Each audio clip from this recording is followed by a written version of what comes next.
Hello again, everyone. Ariel Helwani here for BT Sport. Of course, on Sunday, it's Survivor Series at the Barclays Center in Brooklyn, and one of the top stars once again competing on the card, which you can watch live, of course, as always, on BT Sport Box Office, is our guest today for another edition of Ariel Helwani Meets. It's the one and only, the legit boss herself, the great Sasha Banks.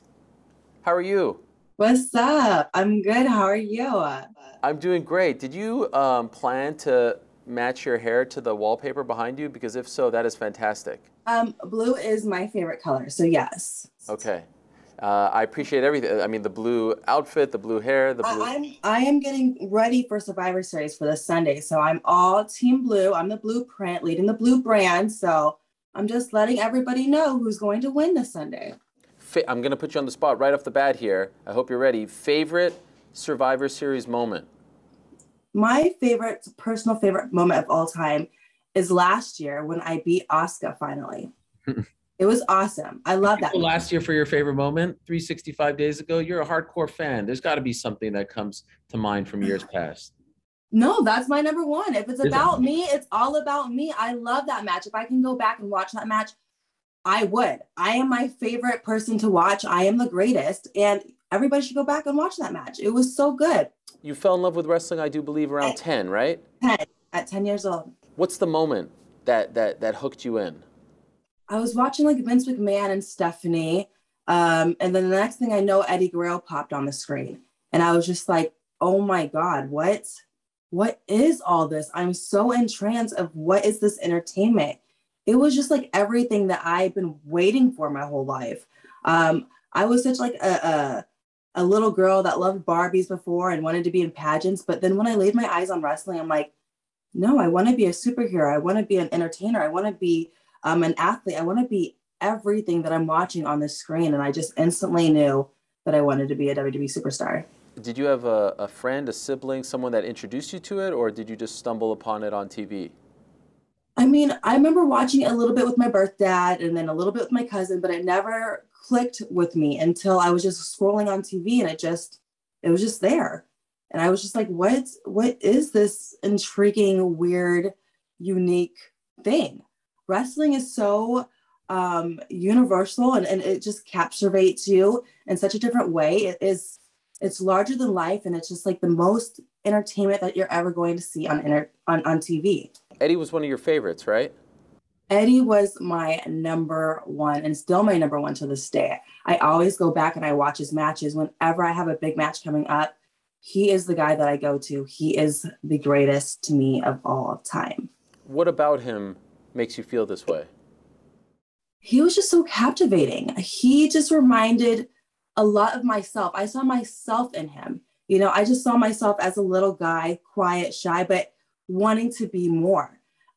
He just made me fall in love with wrestling. He made me so hooked. Like everything that he did meant something in the ring.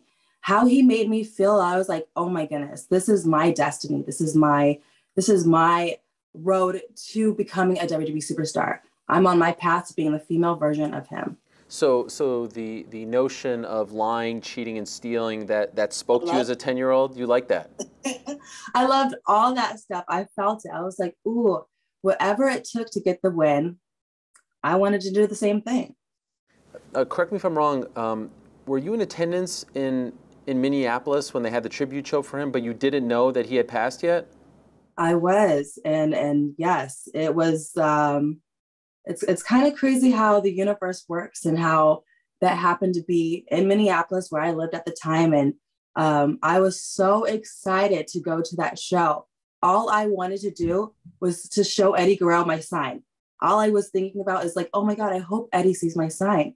I won second row tickets that night from doing this autograph signing with Ashley Massaro. And I remember going into the arena and I just saw all these signs that said, rest in peace, Eddie Guerrero. And I was so confused. I was like, well, maybe Minneapolis doesn't like Eddie because it was advertised Eddie Guerrero versus Undertaker, which I just assume everybody loved the Undertaker, versus Batista.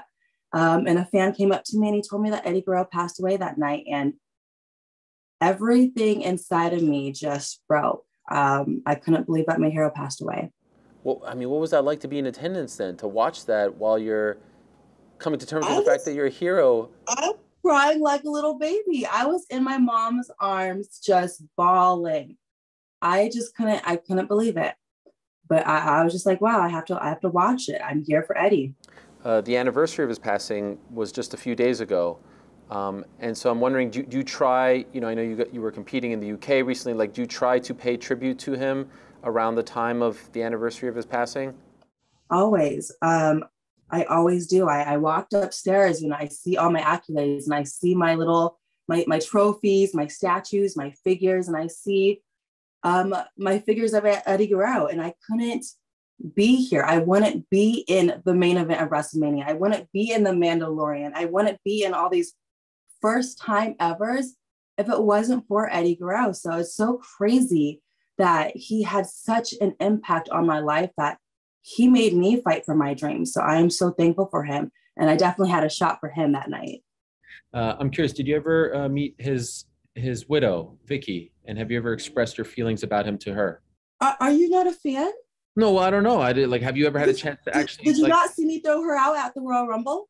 No, like to actually tell. Okay, meet wasn't the right word. Like, have you ever been able to tell her how you feel about him? Yes, I have, and it's been it was something so beautiful. Actually, they captured it on WWE.com. It's so cool that I got to work with her. I got to work with his daughter, Shaw. I got to work with his son-in-law, Aiden English. To be in just a little bit in contact with the Guerreros and just to let them know that how much he meant to me. It's so cool. Shaw Guerrero actually gave me a pair of his tights that it means so much to me. Like it's so beautiful what the Guerrero family has done for wrestling. And I just hope that I'm paying a little bit of tribute to the last name Guerrero. You mentioned that a cousin showed you wrestling, talked to you about wrestling. I feel like you can't do a Sasha Banks interview without asking you about your very famous cousin, Snoop Dogg. Is that the cousin you're referring to? Or that's not the cousin, but it's so cool that he's in love with wrestling too. And that's really how our connection started and our bond together and our friendship kind of grew together because his love for wrestling as well. He took me to Raws, he's took me to SmackDown, he's took me to WrestleManias, and to sit backstage with him and to see all these wrestlers mark out for him. And I'm just like a little kid, like, oh my God, that's so-and-so and that's so-and-so. And they just want to be around Snoop Dogg. It's so cool. At what point in your life do you realize that you have an extremely famous cousin? Like, when does that hit you? It doesn't really hit me until you're in school and people are like, Snoop Dogg's not your cousin. I don't believe you. And then you go to his concert and then he brings you and he sends you with a bag of clothes to give to everybody in the whole school. So everyone's like, oh, wait, that is your cousin, huh? Now, are we talking first cousin, second cousin, third, once removed? Like, how close are we talking on the family? We're talking first cousin. Dang, first cousin, legit, like dinner, family, barbecue. The legit of the butt. Wow. Yes. I've seen the photos of you guys backstage when you were, younger. Coolest moment, like as a kid, getting to go backstage, like that's, that's hallowed ground. Not everyone gets to go backstage. Coolest moment, interaction. I saw you posted a picture recently with you and the Bella twins. Like, was there a moment that sticks out as a kid where you were just absolutely in awe that you got to meet this person because you were back there with Snoop? It had to be at that WrestleMania. I think it was WrestleMania 24. And just seeing all the wrestlers and just being backstage before the Ric Flair's retirement match because Snoop Dogg was next. And I got to be in Gorilla. And I was in such an awe and shock. I think I was like maybe 16 or 17. I was just like, what am I doing back here? And who am I seeing? And I'm seeing all these legends and all these wrestlers are lined up because they're all like saying thank yous to Ric Flair. So I got to see everybody. And I was just like, whoa, what a oh my God moment for the biggest little kid fan ever, When you're a fan, when you're becoming a fan, when you're falling in love with the Eddie Guerreros of the world, the women's division, the Divas, are in a different spot than you guys are in today. What did you make of women's wrestling back then? Did you like the way it was presented, or in the back of your mind, were you hoping that it would turn into what it is today, where you guys are really on the same playing field as the men? Yeah, I always wanted more for them because I couldn't sit down and watch it with my mom or with my brother who had who has autism, or with my grandma when I explained to her that I liked wrestling, and the next thing you know is a bra and panty match. I'm like, no, no, grandma, this is not what I want. That is not what I want you to see. I wanted them to watch the matches that were Jazz versus Trish Stratus or Trish Stratus versus Victoria when they did get the opportunities to wrestle. But you never knew when that was going to be on. But that was just the era back then, you know? But I wanted to be that one to spark the difference. I wanted to be the one that changed the definition of what it was to be a diva.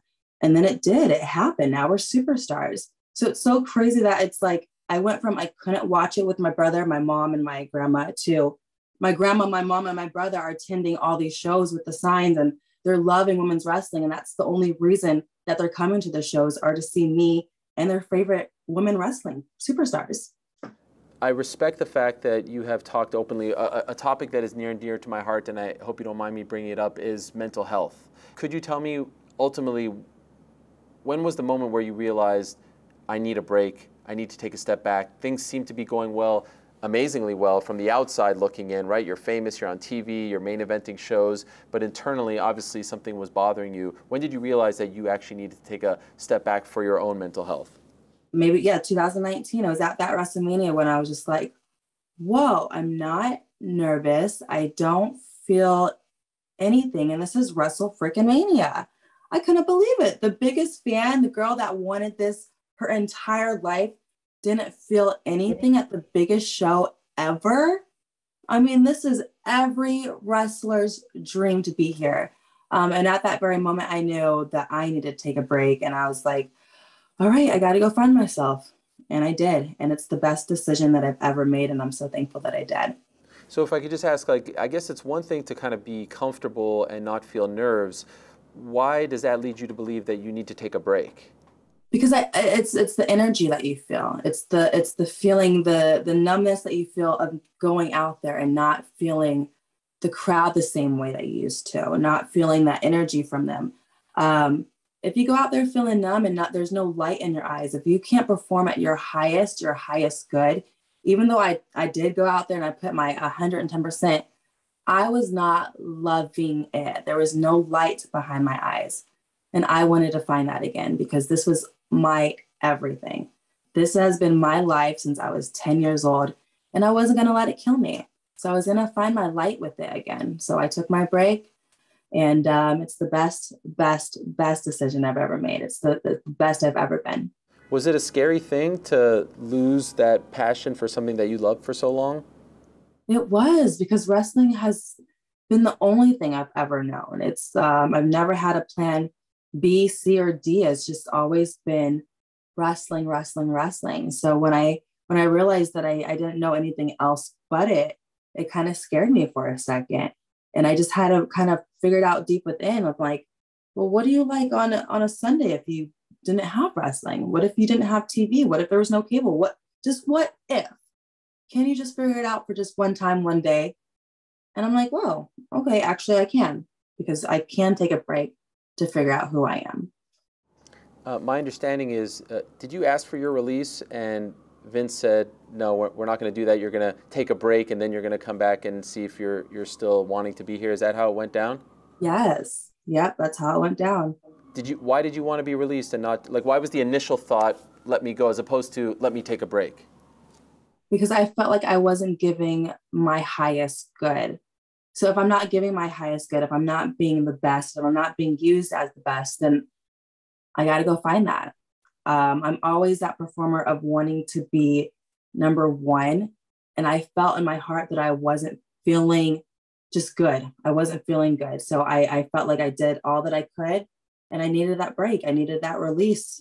And then Vince told me no. And that was a great decision on both ends, because he knew what he saw, and he's so smart. He's so kind. He's so gentle. He actually knew what I needed, and which was time. At the end of the point, all of us just need a little bit of time. Initially, were you upset that he said no? Initially, no, because I just needed time. And if I had so much respect for him, if he's like, okay, give him time, I'm going to give you time. I just need time. So what do you do? Like, how does someone turn off when you're going 100 miles an hour, traveling all over the world? Like when you're back home and now it's I don't have to travel, I don't have to pack, I don't have to worry and perform. How do you unwind? How do you get better? It's just all that. It's day by day. It's day by day realizing, whoa, okay, 1 week not going to the airport. That's really nice. Ooh, 7 days waking up in your own bed. That feels great. Um, Washing your hair every single day. That feels awesome. Seeing your family. This is awesome. It's just little days, little by little by little. It's finding yourself day and day and again. And then it's watching wrestling again because I love it. I can never leave it. I'm always watching it. I can never let it go. It's something that I can never break away from. So that's why I had to go to Japan. It was calling me nonstop. I love performing. I love the grittiness of being in that ring. So Japan was calling me. So I had to go over there and fight that urge of being in the ring. For you, WrestleMania, getting that opportunity against Bianca, what meant more for you? Was it the fact that, you guys were main eventing? I know it was very significant that, your two young black females main eventing against each other. Like, what level of significance did you, feel the most excited, proud about? Was it just the fact that it's two women, two black women? I know that was a massive deal for the sport, for your community. Which one meant more? There's not just one that meant more. There was everything. It was just an accomplishment that I set out for a very long time. So for that just to come true, was just like, oh my God. And to have an accolade as well to add on to as first time ever as two African-American women to main event a WrestleMania match ever. Like, it's so crazy to me that I can have all of these things in this history book. When people look back, they're just going to see the name Sasha Banks and all these history making moments. And it's just so cool that I can look back at my career right now at such a young age and be like, wow, I've done all this. And there's so much more that I'm going to be doing. So to do that with Bianca Belair was incredible. I'm just so excited for this next year as well. I'm trying to do the exact same thing. Are you comfortable with the title pioneer? If someone calls you a pioneer, are you comfortable? I am a pioneer. Absolutely. I know it. You are going to look back forever knowing that Sasha Banks is a pioneer in women's wrestling. Absolutely. There's one that you seem to really want to wrestle, Trish Stratus. Why is that one the dream match for you? Because she is the top of the top of the top. She is the one that I looked up to as a kid, being like, she is number one. She is who I need to be. She is who I need to be better than. And here I need to prove that. I need to do that. She is incredible and just someone that I want to be like. And I want to do that in that ring. How confident are you that this actually happens at some point? Oh, that makes me nervous with WWE. You never know. But I feel like if we keep putting it out there, I think anything can happen in the WWE. How do you feel about the state of women's wrestling right now, 2021? We just main evented WrestleMania. There's 2 women's matches on the card at Survivor Series. I just main evented a UK tour. Women's wrestling right now in the WWE is on top of its game. We have the best roster that I think has ever been in the history of the WWE, which makes me really excited for this Sunday. I get to be in the ring with a lot of girls that I never really got to touch before, and vice versa. I think this Sunday we are going to have the best women's Survivor Series match of all time, and the future is so bright. I'm so excited for it. Okay, so let me ask you, would you have preferred to have been in a title match? Of course. Of course. I love to represent SmackDown any way I can, whether it's being a champion or whether being the leader or the team captain of the Survivor Series team. Either way, I'm cool with that. But I love always tying it down with Becky Lynch. So you never know. It could have been Becky Lynch. It could have been Bianca Belair. How do you feel about this new version of Becky that we've seen since she returned? Big time Bex. Different character than the man, right? When she left, Becky 2 belts. How do you feel about this new iteration of Becky Lynch? I mean, it's working for her because she's been a little sneaky snake. She's beaten me a couple times being a sneaky snake. She's beaten Bianca a couple times being a sneaky snake. So I think it's working for her right now. So I have to figure out, how do I bite that snake's tail? That's what I gotta do. If you could plan out WrestleMania for you in 2022, Dallas, who are you going up against? So I said this before, and I'm going to say it again because let's put it out there.